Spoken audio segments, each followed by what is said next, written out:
The year is 1994, Utah. Terry and Gwen Sherman purchase a ranch in the countryside. At first, things seem relatively normal, but the longer they stay, the more odd things they notice. At first, the disturbances are small. Strange sounds in the middle of the night. Odd trees that look like their branches had been cut off. A strange persisting chemical smell around a batch of bushes.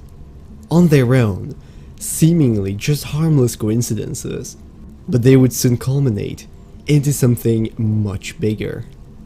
At night, the family begins seeing glowing lights in the sky, and later, even just straight up identifies UFOs hovering over their cattle.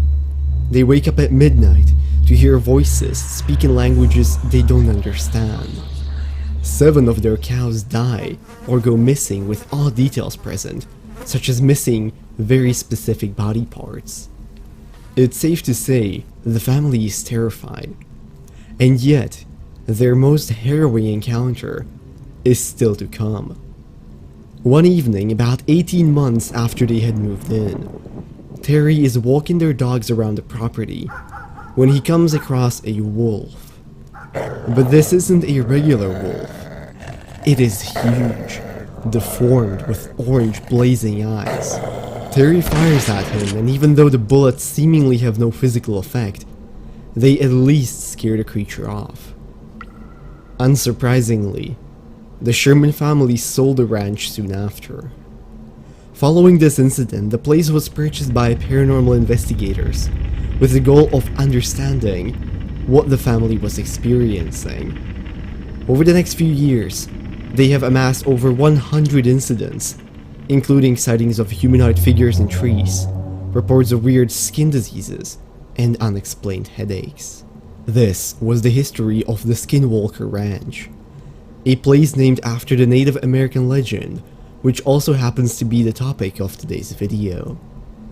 I'll tell you everything we know about these entities, including appearance, creation, and powers, so you know what to look out for next time you're taking a hike in the woods.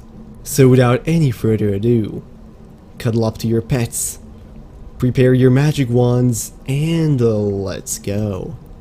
Now, to get us started, just as with the Wendigo lore, I have to mention that due to the nature of this legend, different interpretations and retellings give us skinwalkers with varied appearances, processes through which they are created, as well as abilities. So for many of these, I will simply be mentioning all of the most common interpretations. On the surface level, they come from centuries-old Navajo legends, where they are depicted as shape-shifting entities, or sometimes a harmful witch.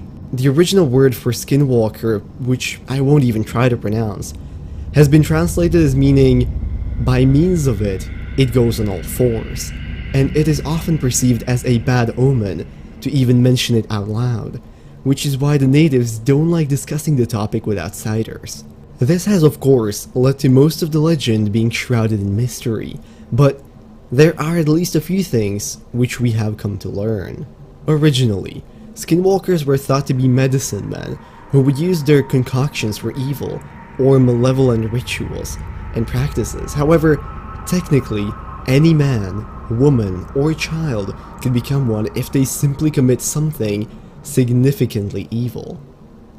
As skinwalkers, they would become deformed and feral, all leading to them developing their signature ability to turn into or possess either a wild animal or sometimes even a person.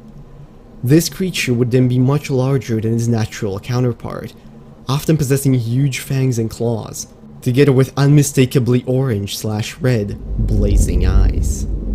These entities would live out in the wilderness, in deep forests or caverns, waiting for potential prey.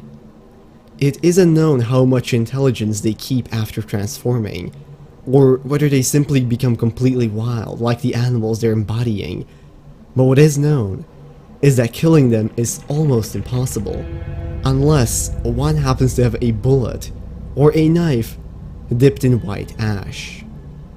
Now sadly, this is where the story pretty much trails off, Because the natives are so reluctant to talk about the topic, we don't know many specifics, tales of encounters, or other characteristics of the Skinwalkers.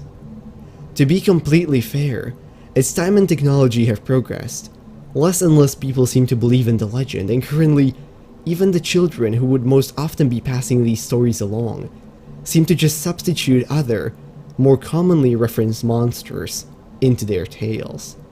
But hey, I suppose at the end of the day, if you're ever planning to take a hike in the American Southwest, and you happen to have some white ash in your cupboard, well, maybe just take it with you, because you never know what you might run into. But that brings us to the end of the video, so I hope you guys enjoyed and have learned something new about the terrifying entities that maybe inhabit the world around us. If you guys have other entities that you would like me to cover, please make sure to mention them down in the comments below. This, for example, was also a suggested video by you guys, so trust me, I am reading those comments. If you liked the video, maybe consider leaving a like or subscribing. Both of those would be very much appreciated. And with that, I'm gonna see you all in whatever next video I make. Bye bye.